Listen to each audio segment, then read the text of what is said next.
नमस्कार मंडळी, आज मी बनवले तांबोशी फ्राय आणि तांबोशीचा सार।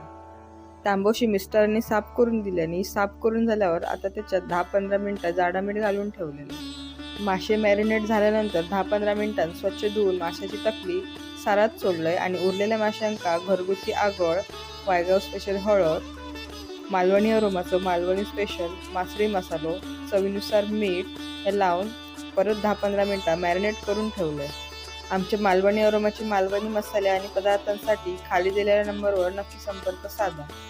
मासे फ्राय करूसाठी इकडे मी बारीक रव्यात चवीनुसार मीठ आणि मासळी मसाला घालून व्यवस्थित मिक्स करून घेतले। आता एका लोखंडी पॅनमध्ये लाकडी घाण्यावरचं तेल घेऊन सगळे मासे शॅलो फ्राय करून घेतले। तांबोशी व मासो चवी खूपच भारी लागतात आणि आम्ही पकडलेलो मासो होतो। नेहमीप्रमाणे हे व्हिडिओ तुम्हाला नक्कीच आवडत असतो, त्यामुळे आमची ह्या व्हिडिओ पण लाईक, शेअर, सबस्क्राईब आणि कमेंट नक्की करा। धन्यवाद।